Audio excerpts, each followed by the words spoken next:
I didn't have the courage to tell him I was pregnant, and he ended up leaving me for my sister. My family abandoned me. I used to believe that family meant support, that even if they took advantage of you, even if you swallowed every insult, it was worth it because you were part of something bigger. But sometimes, family is just people who know you won't say no. I didn't have the courage to admit I was pregnant, and he left me for my own sister. My heart was shattered as my family turned their backs on me. Years later, when we met again by chance, I learned that some wounds heal, and some choices come with a very bitter price.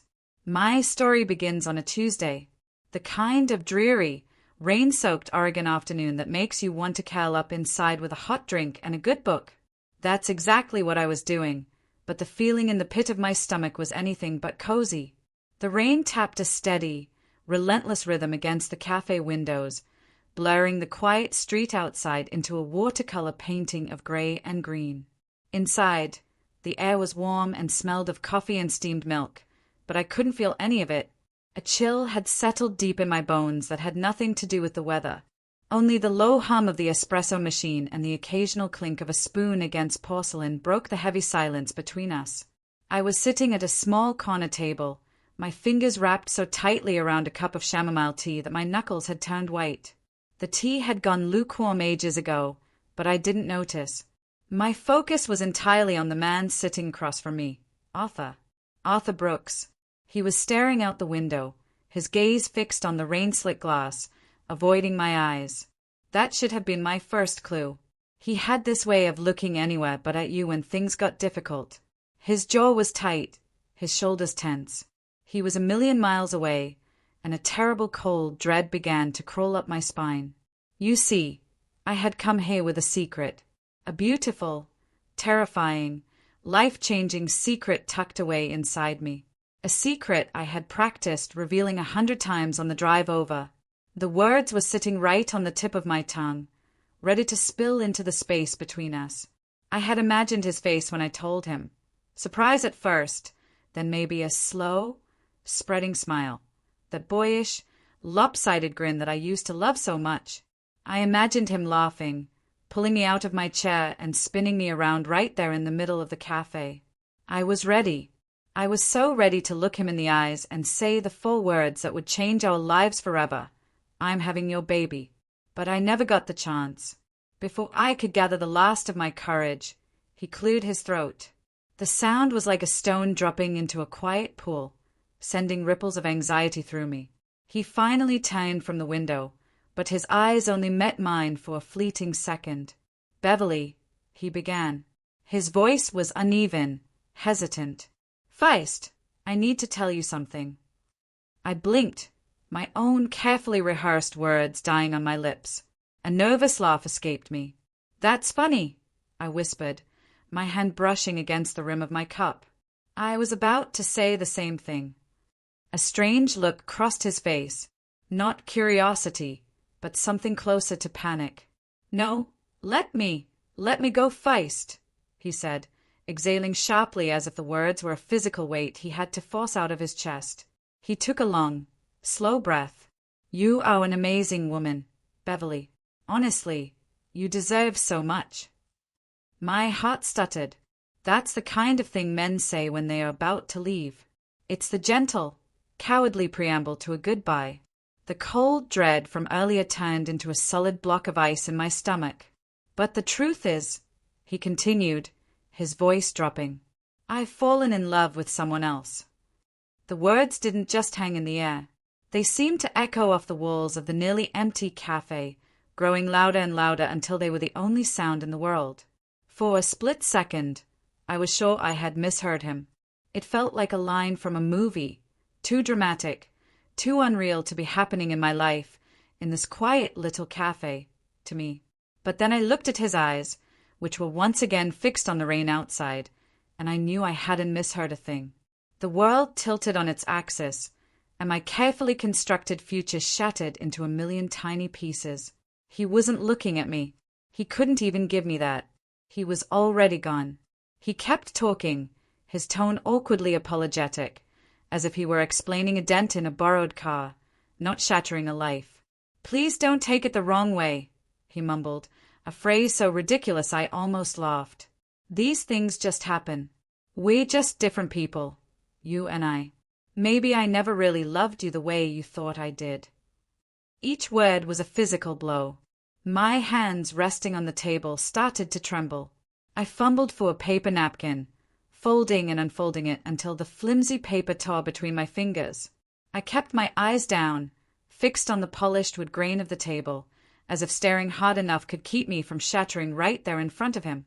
I just nodded once, then again, a tiny, jerky movement of my head that felt like it took all the strength I had left. I don't want you to hate me, he added, finally glancing at me. His cowardice was almost more painful than his betrayal. He wanted to be the good guy, even now. And don't try to change my mind. It's over. The scrape of his chair against the floor was a sound of finality. He stood up, a tall, shadowy figure against the gray light of the window. He reached into his jacket, pulled out a few bills, and set them on the table with a soft thud. This should cover the check. Maybe your cab fare, too. My lips parted, but no sound came out. I couldn't speak. I couldn't breathe. My hair fell across my face like a curtain, hiding the complete and utter emptiness in my eyes. He lingered for a moment, clearly expecting something. Tez, shouting, accusations, anything. But when nothing came, he shifted uneasily from foot to foot, then turned and walked toward the door. The little bell above it chimed faintly as it swung closed behind him, leaving only silence and the sound of the rain. I don't know how long I sat there, frozen in place. 5 minutes, an hour. The cafe, which had felt so cozy just a short while ago, now felt like a vast, cold cavern. Every empty chair was an echo of what I had just lost. Finally, the waiter appeared, asking softly, "Your check?" I barely looked up.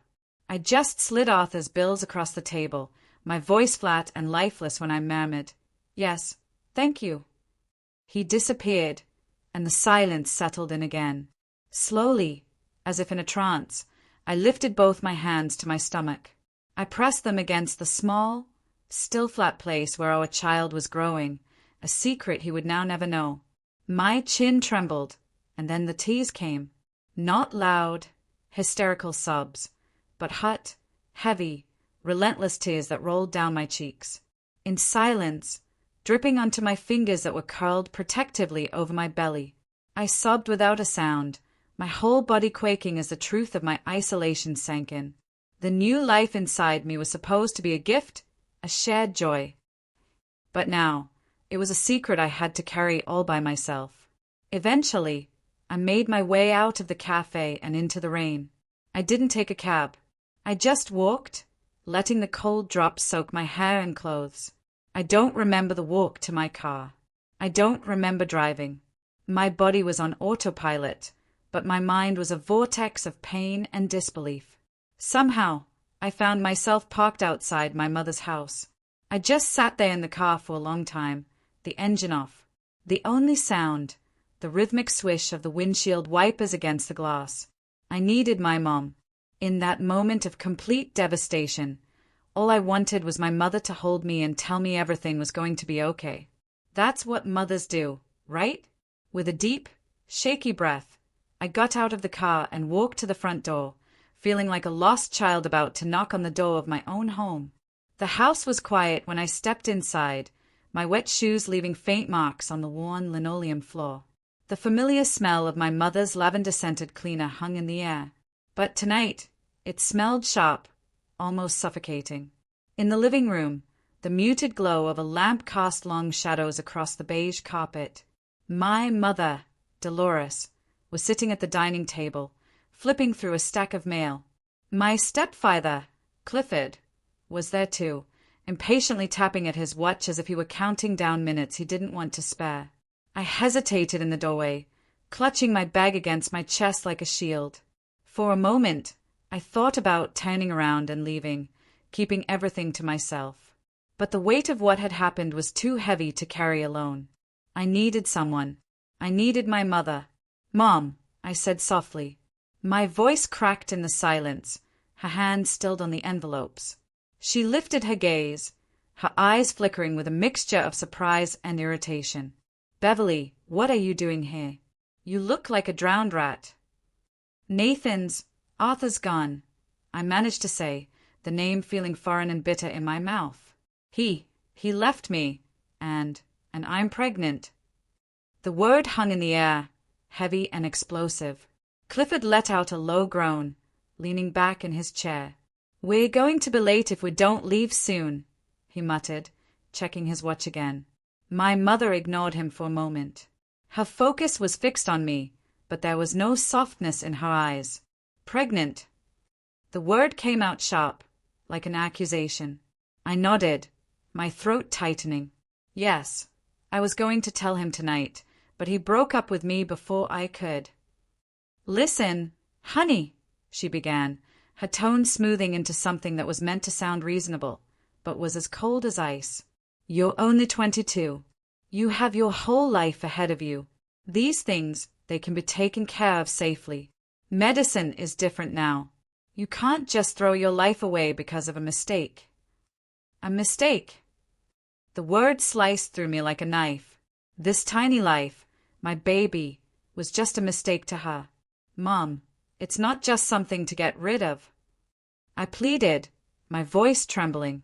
It's my baby. She shook her head firmly, her arms crossing over her chest in a gesture of finality. Think about your future, Beverly. Your education. How are you going to manage a baby and a job with what? A teacher's starting salary? It's not realistic. Just then, the living room door opened, and my younger sister, Jeanette, walked in. She was humming a little tune, her face bright and cheerful. Mom, have you seen my... Oh, Beverly. Her smile faltered when she saw my tear-streaked face. What's going on? I couldn't speak. I just stood there dripping rainwater onto the carpet, my world collapsing around me. Jeanette looked from my face to my mother's stern expression. But it wasn't her face that held my attention. It was what she was wearing. Around her neck was a delicate silver necklace with a tiny, sparkling star charm. My breath caught in my throat. I knew that necklace. Arthur had shown it to me in a jewelry store window just last month. He'd said he was saving up for it for a special occasion, for me. And there it was, sparkling under the lamplight, resting against my sister's skin. The room started to spin. The pieces clicked into place with a horrifying, sickening clarity. The vague someone else suddenly had a face, a name. My sister's face. Where? I whispered, my voice barely audible. Did you get that necklace? Jeanette's hand flew to her throat, her eyes widening in panic. She looked at her mother, a silent plea for help. It was a gift, she stammered. From who? I pressed, taking a step forward. The ice in my stomach was now a raging fire. Beverly, stop it, my mother snapped. This is not the time. From who? Jeanette. I shouted, the sound tearing from my raw throat. Jeanette flinched, tears welling in her eyes. But they weren't tears of remorse. They were tears of a child caught doing something wrong. From Arthur, she finally whispered. We've been seeing each other for a few months. We're in love. It was a double betrayal, a wound so deep I didn't think I could ever recover. My boyfriend and my sister, the two of them together behind my back. I looked at my mother, expecting, praying for some sign of outrage on my behalf. Instead, she just sighed, a long, weary sound of impatience. She stood up and walked over to Jeanette, putting a protective arm around her. Beverly, your sister is happy, she said, her voice devoid of all warmth. Arthur is a good man with a future. It just happened. You need to be an adult about this. Being an adult? They had shattered my life, my family, my heart, and I was the one who needed to be an adult. The betrayal wasn't just from Arthur and Jeanette anymore. It was from my own mother, standing there defending my sister's treachery. I was utterly, completely alone. I didn't say another word. I couldn't. There was nothing left to say. I turned around, my body moving like a wooden puppet, and walked out the door, back into the rain.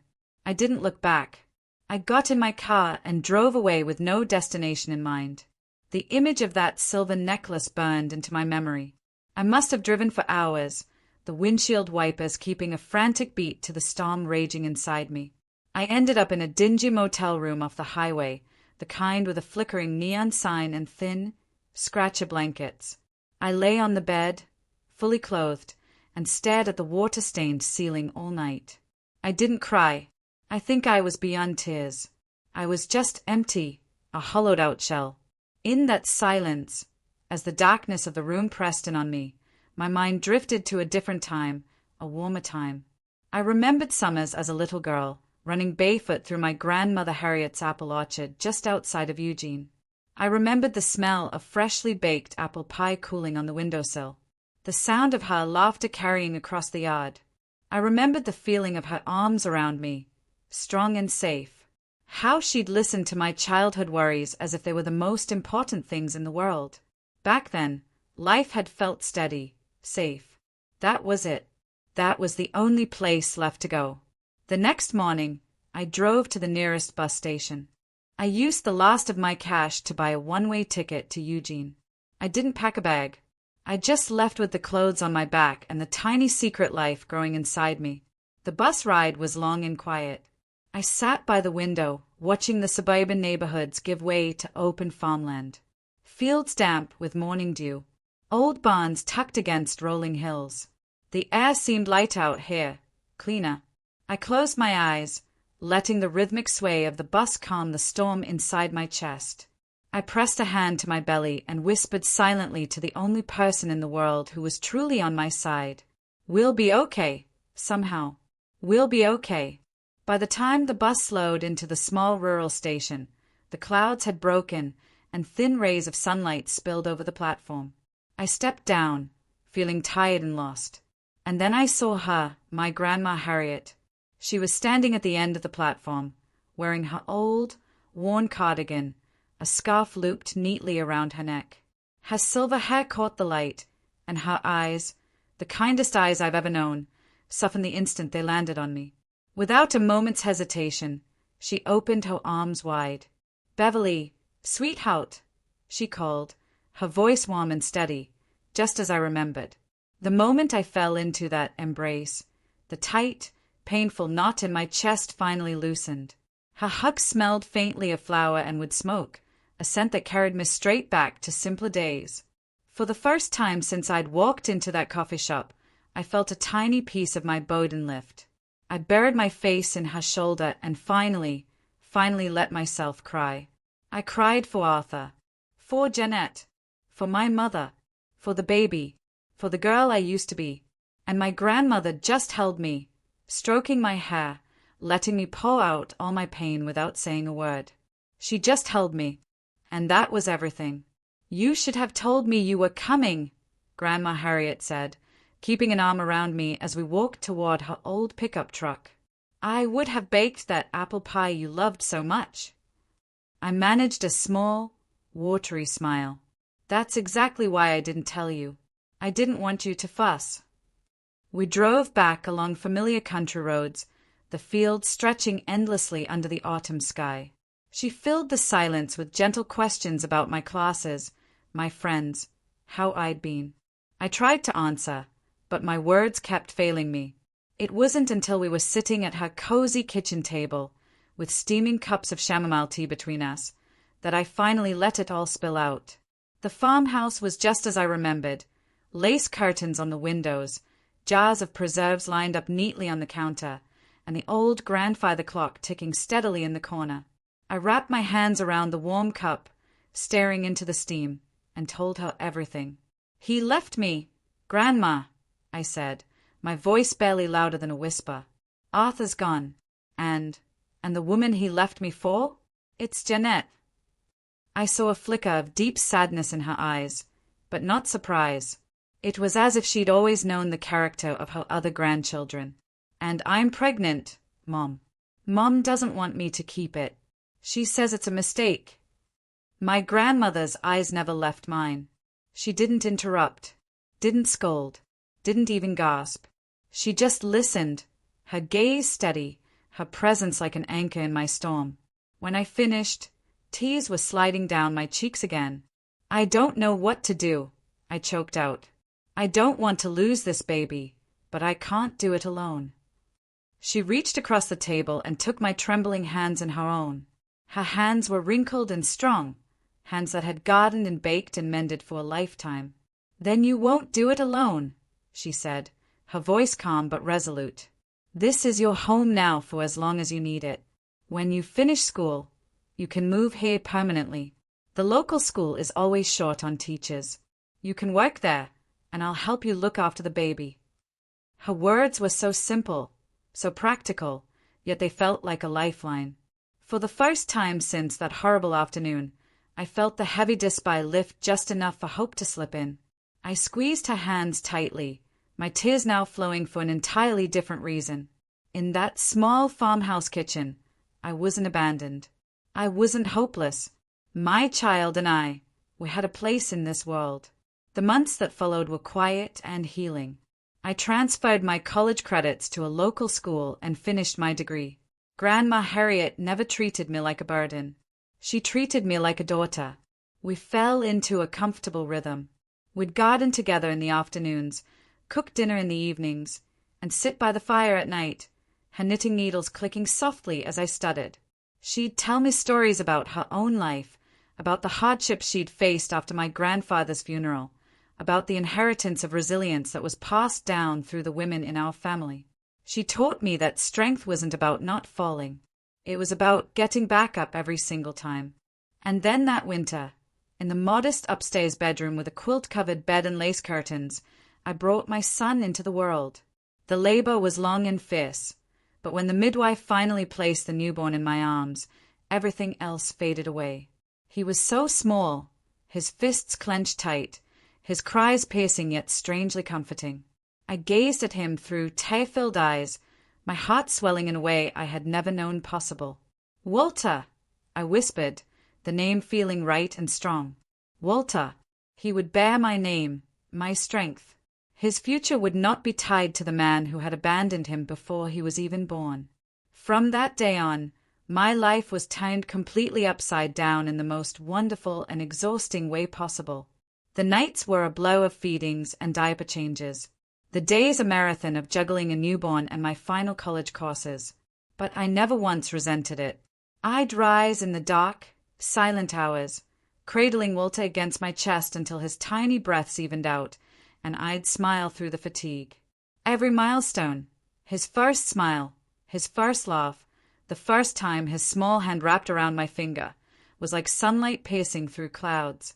It was a pure, uncomplicated joy that healed parts of me I didn't even know were broken. It wasn't easy. Money was so scarce. I counted every penny. I took on part-time tutoring work, grading papers late into the night after Walter was asleep. But Grandma Harriet was my rock. She watched Walter when I had classes, cooked warm meals that kept us going, and always reminded me that persistence was stronger than despair.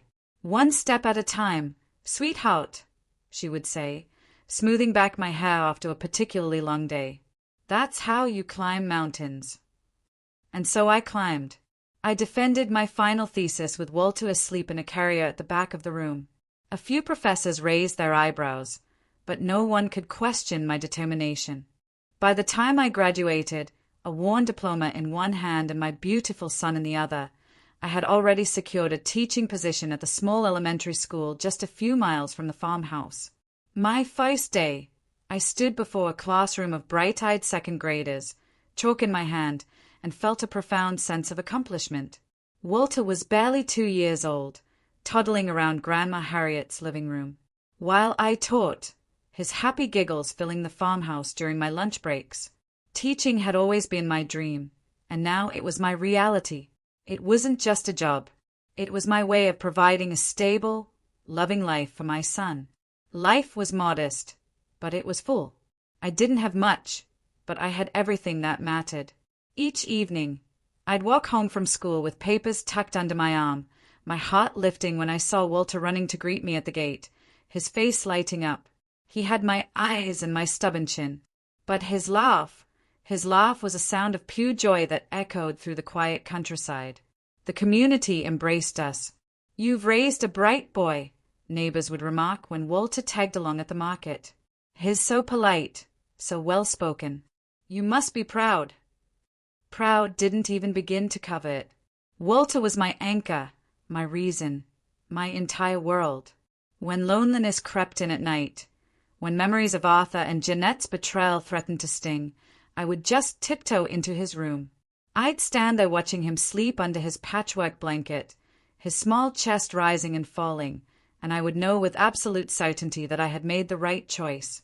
I had chosen the better path. I was determined to put every spare dollar into a college fund for him, to give him every opportunity one never had. Grandma Harriet remained the steady guiding force in our lives. She delighted in rocking Walter to sleep, teaching him old songs, and sharing stories of my own childhood. The farmhouse became more than a refuge. It became the heart of our little family of 3. Years passed in that peaceful rhythm. I no longer thought of myself as abandoned. I thought of myself as whole, rebuilt into a new, stronger form.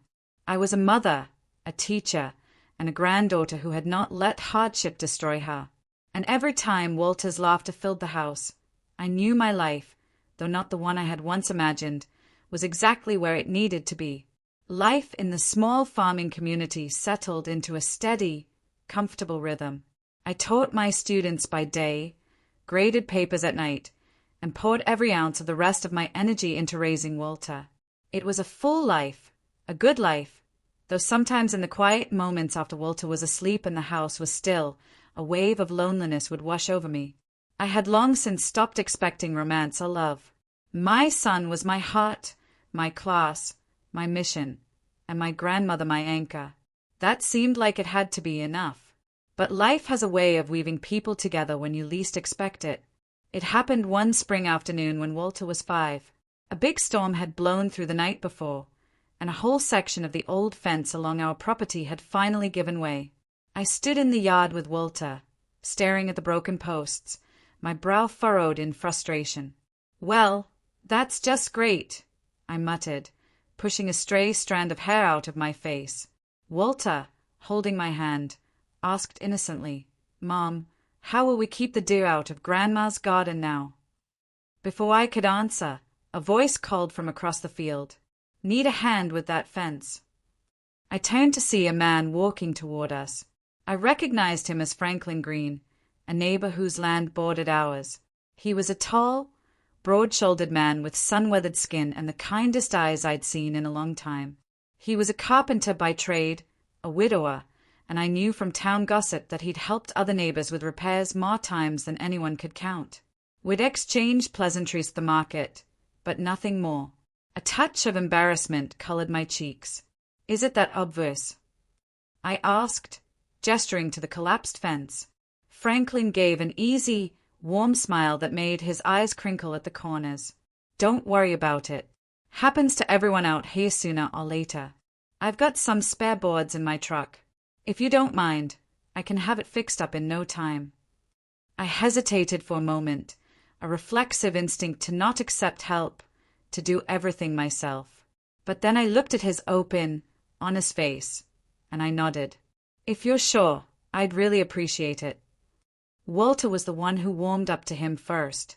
While Franklin set to work, his movements efficient and strong as he hammered new boards into place, Walter peppered him with a million questions.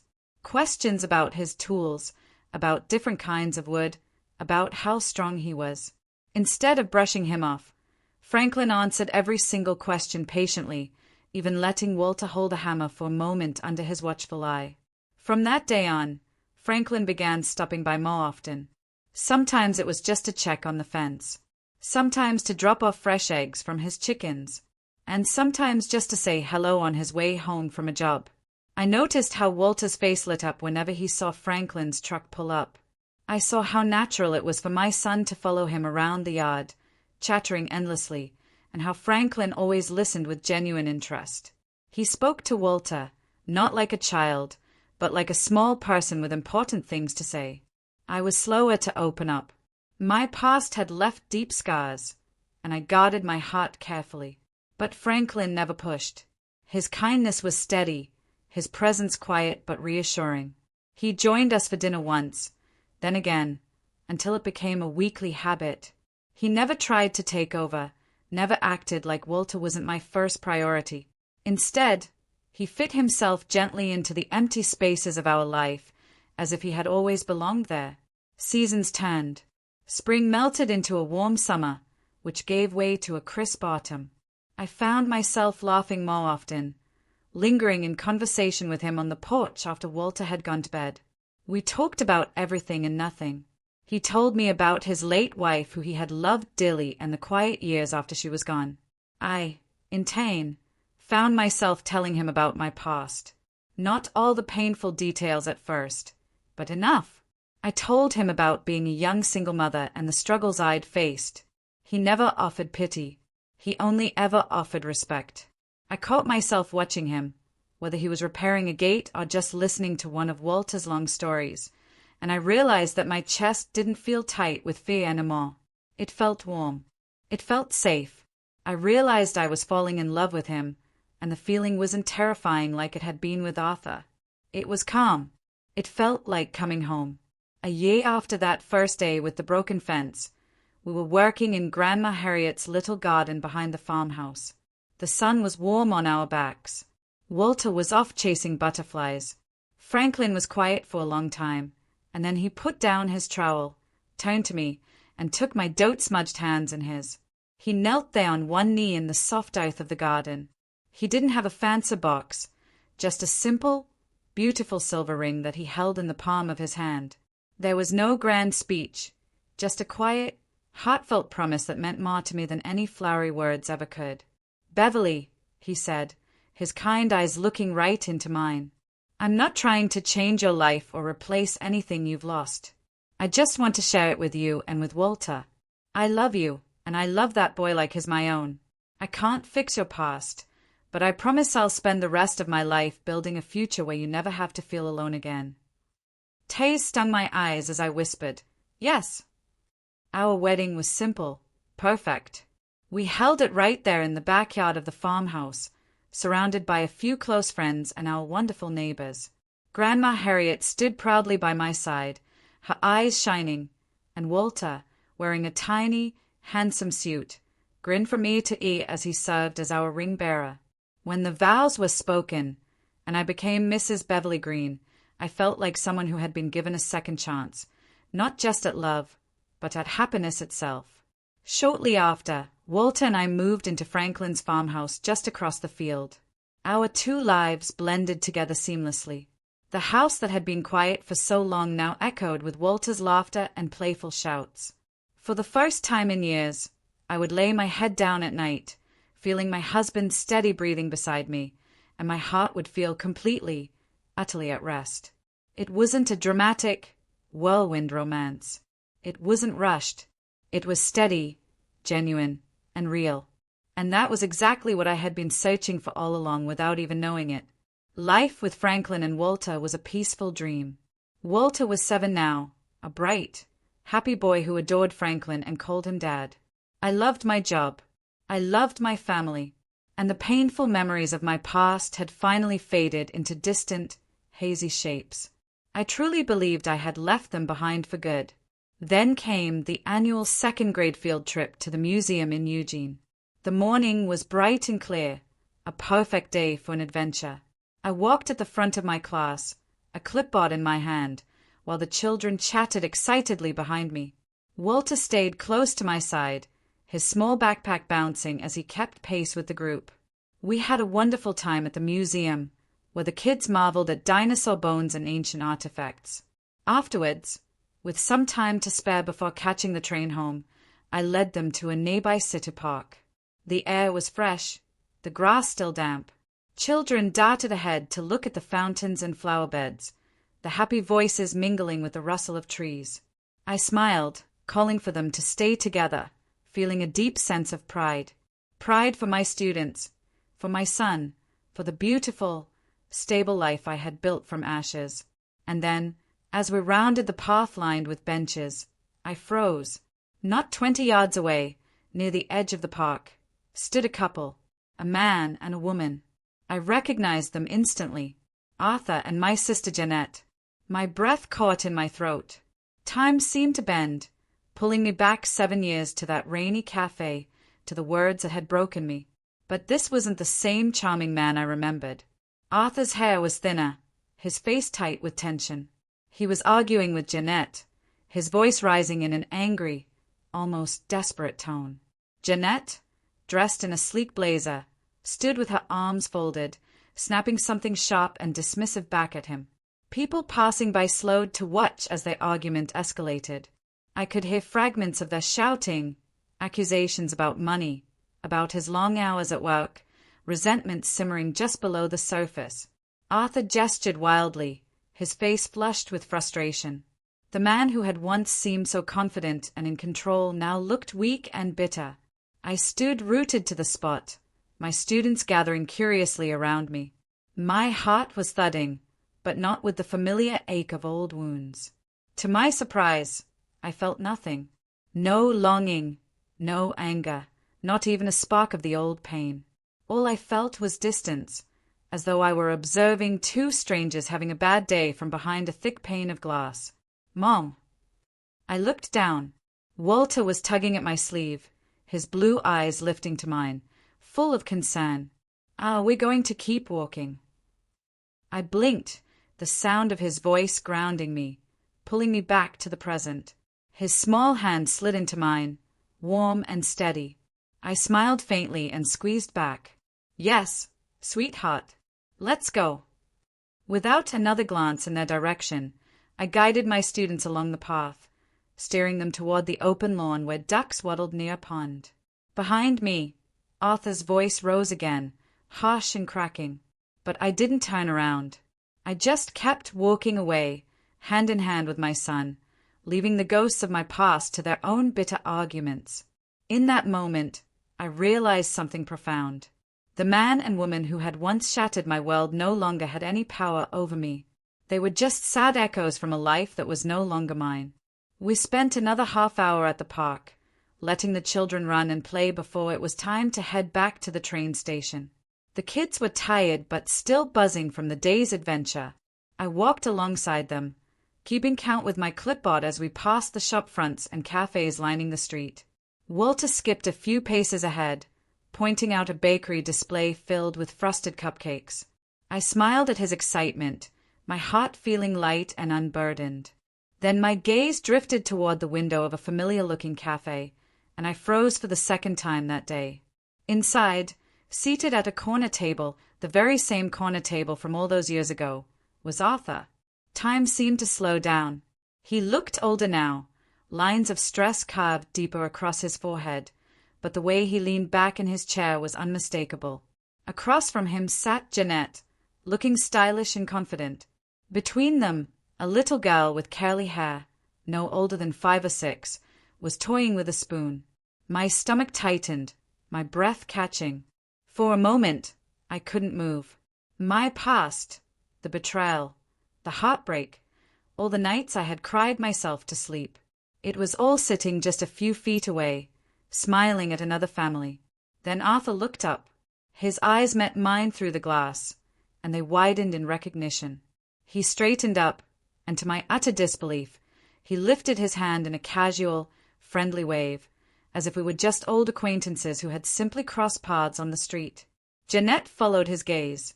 When she spotted me standing on the sidewalk with a group of second graders, her lips curved into a smug, condescending smirk. She leaned close to Arthur, whispering something I couldn't hear.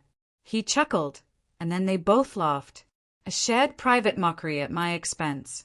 The sound, even muffled through the glass, pierced me like a blade. Oh, the old hurt, the humiliation, the feeling of being discarded. It all came rushing back in a hot, painful wave. My legs felt stiff, my chest heavy with the weight of years I thought I had already buried. But it only lasted for a moment. "Mrs. Green." One of my students tugged at my sleeve. "Are we getting on the train soon, Mrs. Green?" The name was an anchor. I blinked, pulling myself back into the present. Walter was at my side now, looking up at me with concern. I forced my lips into a small smile and nodded. Yes, we are. Come on, everyone. Let's not be late. Gathering my class, I turned my back to the cafe. I turned my back on their laughter, on their judgment, on the entire miserable chapter of my life. They represented the voices, the memories. They could stay behind that glass. I guided the children swiftly toward the platform, my steps firm and purposeful. As we climbed aboard the waiting train, I heard a faint voice calling my name from behind. Beverly. I didn't turn. I ushered Walter inside, making sure every child was accounted for, my movements calm and deliberate. The doors slid closed with a soft hiss. The whistle blew, and the train lurched forward. Through the window, I caught one last glimpse of Arthur standing outside the cafe. His smile gone, his expression unreadable as he watched the train pull away. The train door closed, and it was like a final, definitive period at the end of a very long, very painful sentence. It was over, truly over. I exhaled slowly, my heart steadying. The past had reached for me one last time, but I had chosen not to take its hand.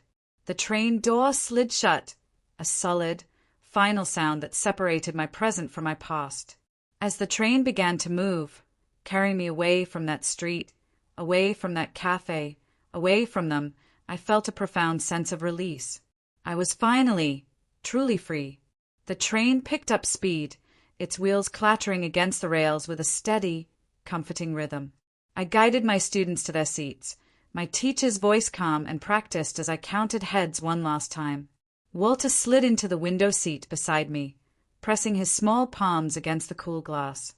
He was quiet for a moment, his brow furrowed in thought. "Mom," he asked, his voice soft, "who was that man? The one who was looking at you?" My breath caught for a second, but I forced my shoulders to relax. I brushed a strand of hair from my face and smiled gently at him. A real smile this time. "Oh, him," I said, my voice light. "Just someone who thought he knew me, sweetheart. Probably a mistake." Walter studied my face for a moment longer, as if weighing my answer. Then he seemed satisfied and nodded, turning back to the window to watch the city blow past. My own gaze followed his, and there he was, Arthur. He was standing alone on the platform now, his posture stiff. Jeanette and the little girl were nowhere in sight. He just stood there, a solitary figure against the concrete, watching the train depart. His eyes were fixed on our window, and they held an expression I had never seen on him before. Not arrogance, not mockery, but a hollow sort of confusion, almost regret. He raised a hand slightly as if he was tempted to wave again, but then he let it fall uselessly to his side. My chest tightened, but not with the familiar ache of old wounds. Instead, a strange, unexpected sense of calm washed over me. I didn't feel anger or even pity. I just felt done. I didn't wave back. I didn't even nod. I simply turned my focus to the boy seated beside me who was already pulling a notebook from his backpack to sketch the ducks he had seen in the park. The train carried us farther and farther away. Arthur's figure grew smaller through the glass until he was just a blur, and then he vanished altogether, swallowed by the distance. I let out a breath I hadn't even realized I was holding. For years, the shadow of that betrayal had followed me, creeping into quiet nights, making me wary of happiness. I had wondered what I would feel if I ever saw him again. Rage? Grief? Some desperate, pathetic flicker of hope? But now, in this moment, I felt none of those things. What I felt was peace. My hand rested lightly on Walter's shoulder, steady and protective. He looked up from his drawing, grinning as he held it out for my approval. I smiled back, my heart full, unburdened. The past had tried to catch me, tried to remind me of what I had lost. But I no longer lived there. My life was here, with this wonderful child who needed me, with the good man who loved me, with the home that was waiting for our return. By the time the train pulled into our small rural station, the sun was dipping low, painting the Oregon sky in shades of pink and gold. The children filed off, their chatter buzzing with the leftover excitement from the trip. I guided Walter down the platform, my heart feeling lighter than it had in years. Each step away from the city felt like a step deeper into peace. When we reached our farmhouse, the warm smell of something savory and delicious drifted through the open kitchen window. The porch light was on, a welcoming golden beacon in the twilight. We walked inside, and there was Franklin. He was standing in the kitchen, his sleeves rolled up, moving confidently between the stove and the counter. He looked up as we walked in, his face breaking into that easy, wonderful smile of his. "Perfect timing," he said, lifting a skillet. "Dinner's almost ready. Just waiting on my fishing partner here." He winked at Walter. Walter dropped his backpack by the door and ran forward, practically bouncing on his toes. Dad, tomorrow I'm going to catch the biggest fish in the whole river, bigger than the dinosaur we saw at the museum. You'll see." Franklin laughed, a deep, happy sound that filled the whole kitchen and ruffled Walter's hair. "Well, then I'd better bring an extra-large pan because your mom is going to need proof." I leaned against the doorway for a moment, just watching them. The soft lamplight wrapped the room in a warmth that no storm could ever chase away. My son's laughter was clear and unburdened. The man I loved moved with the kind of gentleness that came from a love that was freely given, not taken. This was real. This was my life. Walter darted over to me, tugging at my hand. "Mom, you'll eat the first piece of my fish, right? Promise." I bent down, brushing a kiss across his forehead. "I promise," I whispered, my smile tender. I glanced up at Franklin then, and our eyes met in a moment of quiet understanding. There were no grand gestures, no speeches, just the shared knowledge that what we had built together was strong and real, and it was more than enough. I slipped off my coat and hung it by the door, and as I did, I realized something. I didn't feel the weight of what had been. I didn't hear Arthur's voice in the back of my mind. I didn't see the shadows of that rainy cafe or the mocking laughter behind the glass. Those ghosts had no place here. They had been left behind on a lonely train platform where they belonged. What mattered was here, now. It was the boy twirling in the kitchen, excited about tomorrow's fishing trip. It was the man stirring a pot on the stove, humming softly to himself. It was the life we had created together, steady and honest and true. I walked into the kitchen, wrapping my arms around Franklin's waist from behind, resting my cheek against his strong back. He reached for my hand and squeezed it gently, and in that simple, quiet moment, I knew with every fiber of my being that I was exactly where I belonged. Thank you. Thank you for listening to my story. It's funny how life works out. The paths we think we're supposed to be on sometimes lead to dead ends just so we can turn around and find the right road waiting for us all along. Beverly's journey teaches us that even in the face of betrayal, loss, and uncertainty, we'll hold the power to rebuild, to turn pain into purpose, and create a life filled with love, hope, and meaning. Have you ever experienced a moment of betrayal that forced you to completely rebuild your life? And what unexpected blessings did you find on your new path? I'd love to hear your stories of resilience and hope in the comments below. If Beverly's story resonated with you, please hit that like button, share this video with someone who needs a reminder of strength, and don't forget to subscribe for more inspiring tales.